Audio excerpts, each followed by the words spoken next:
Vamos começar então o Liberdade de Opinião desta terça-feira, indo direto conversar com a jornalista Rita Lizauskas. Oi, Rita, boa tarde para você. Boa tarde, Roberta, boa tarde a todos os telespectadores do Visão. Temos então o primeiro assunto do dia. Deputado Arthur Lira, do Progressistas de Alagoas, é o novo presidente da Câmara. E no discurso, depois da vitória, Lira, que contou com o apoio do presidente Jair Bolsonaro, pregou o respeito ao colegiado e a voz de todos os deputados. Vamos ver. Como já notaram, fiz questão de iniciar esta minha jornada com um gesto simbólico. Eu estou aqui de pé, depois de eleito, ao lado desta cadeira,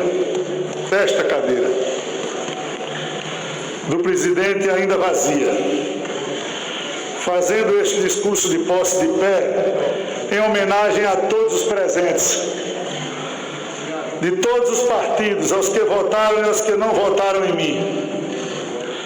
É um gesto de respeito a este plenário, o verdadeiro e único presidente da Câmara, o plenário, composto por outros 512 senhores e senhoras deputados. Prometo respeitar como presidente as forças vivas dessa Casa Legislativa. Os colegiados, a proporcionalidade e o plenário da Câmara. Como instituição, deve ser a voz de todos e não a voz de um. Rita, qual que é a sua avaliação sobre a vitória de Lira no primeiro turno? O presidente Jair Bolsonaro demonstrou a força dele na Câmara. E será que Lira vai conseguir ser independente em suas ações depois dessa votação expressiva? E também todos os acordos que a gente sabe que foram feitos em troca. Bom, Roberta, é bom destacar que o placar que elegeu Arthur Lira, presidente da Câmara, foi um dos mais largos das últimas 5 disputas pelo comando da Casa. Só não foi mais expressivo que o da última eleição, a de Rodrigo Maia, que também foi eleito em primeiro turno. Mas, naquela época, com 334 votos, Lira obteve 302, o que foi uma votação robusta, com um placar superior até ao que os analistas colocavam ali como provável. Bom, nesse discurso, depois de eleito, Lira atacou o Rodrigo Maia de uma forma nada subliminar, né? Quando ele se coloca ali de pé, ao lado da cadeira de presidente da Câmara, para sugerir que será um presidente menos personalista do que Maia foi. Ao se colocar ali como contraponto de Jair Bolsonaro, Rodrigo Maia ganhava destaque constante na imprensa, obviamente, né? O presidente Jair Bolsonaro não demorou nada para assinar essa vitória de Lira como uma vitória do Palácio do Planalto, logo publicou uma foto com o Arthur Lira em suas redes sociais, uma forma de celebrar essa conquista também como sua, o que foi. Com toda certeza também foi uma vitória de Jair Bolsonaro.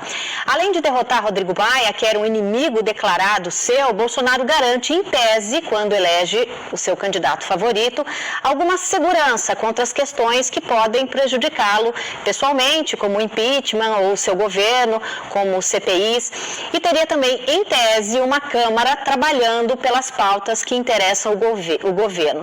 E por que eu digo em tese? Porque a gente tem que lembrar que a partir de agora, a partir de hoje, a fatura com o Centrão tem que ser paga, ou seja, precisa haver a liberação das emendas que foram prometidas, a nomeação de indicados e até, eventualmente, uma reforma ministerial para pagar essa conta, né? São 302 votos pela eleição de Arthur Lira, que não significam que Jair Bolsonaro terá de antemão 302 votos na Câmara para as pautas que ele quer impedir ou aprovar. Então, o jogo começa a ser jogado agora.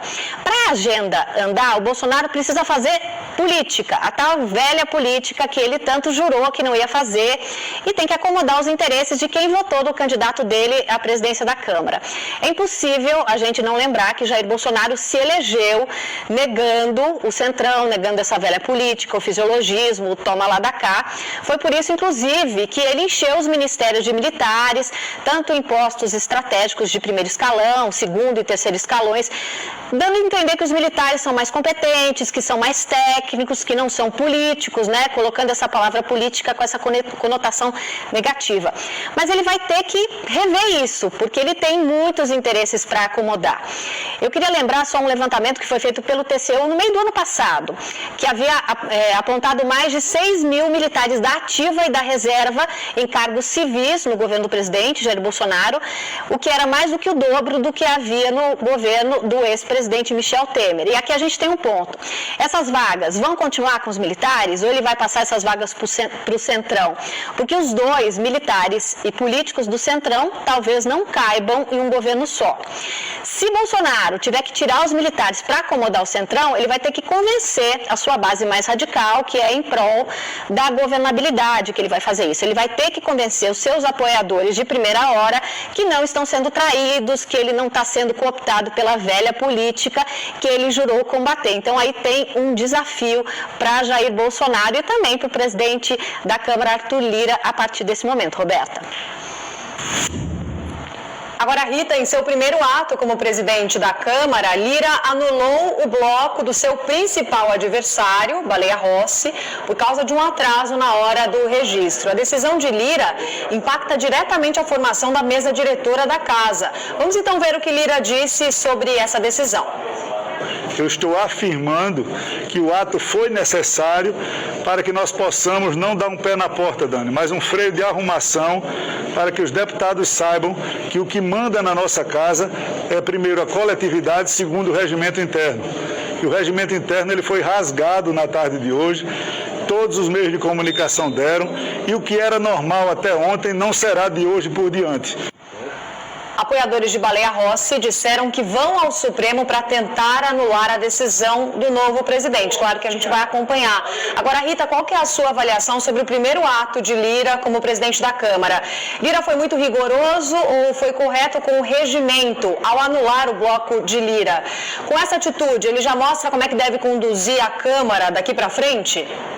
Bom, claro que se a gente for olhar essa decisão de Arthur Lira, né, de anular esse bloco do Baleia, à luz do regimento, o que ele fez é defensável. Uma decisão que estaria tecnicamente correta, né? Atrasaram 6 minutos, protocolaram 12:06, era até meio-dia, vou embargar. Mas o que fez Rodrigo Maia, então presidente da Câmara, quando esse registro foi protocolado, também é defensável regimentalmente, na minha opinião. O PT ali argumentou que o atraso foi devido a uma lentidão do sistema e esse argumento foi aceito por Maia, ou seja, dá para defender juridicamente as duas posições e haverá aí uma judicialização, como a gente viu. Mas eu acho que a questão aqui não é de regimento, é de política. Quando o novo presidente Arthur Lira desfaz o que o Rodrigo Maia fez, ele manda duas mensagens, na minha opinião, à Câmara, ao Planalto e também à opinião pública. A primeira é que na sua gestão não será de conciliação, né, e de respeito aos partidos, como ele quis destacar no discurso de posse, porque ele já larga em um clima de tapetão, de judicialização, de tratorar os partidos de oposição e principalmente com o partido da maior bancada da casa, que é o PT. A segunda mensagem, eu acho que ele flerta ali com o antipetismo, ele alimenta esse sentimento, né, que é latente na sociedade, algo que sempre inflama os ânimos. É só ir para as redes sociais para ver que essa medida dele também teve esse efeito. Eu fui lá no Twitter, o que era uma questão regimental virou um fla-flu, né? Passando rapidamente os olhos, eu vi os efeitos disso. As pessoas diziam o seguinte: tem que ir para cima dos petistas mesmo, não dá moleza. Foi um dos comentários que eu li ali sobre a primeira medida de Arthur Lira, esse comentário e variações. Arthur Lira trouxe à Câmara com essa sua primeira medida aquele clima bolsonarista de nós contra ele, sabe? Que serve muito bem para os líderes que jogam com a divisão, como é o caso do Jair Bolsonaro. Então a imagem que ele passou está longe da conciliação. Parece ser uma presidência da Câmara com DNA ali de Bolsonaro, que gosta de dividir para conquistar. Quando ele desfez a distribuição de cargos feita com base no tamanho dos blocos, né, que tinha sido acordada na reunião dos líderes dos partidos, ainda sob o comando de Rodrigo Maia, o Lira acabou causando até perplexidade nos deputados da oposição, que já imaginavam que viriam dias duros pela frente, mas não que começariam tão já, né? Qual que é a mensagem que se passa nesse primeiro momento? Que Lira vai tentar tratorar, esvaziar os partidos que não apoiaram sua eleição e que ficaram ao lado do Baleia Rossi. E isso, ao meu ver, é tudo menos conciliatório e democrático, Roberta.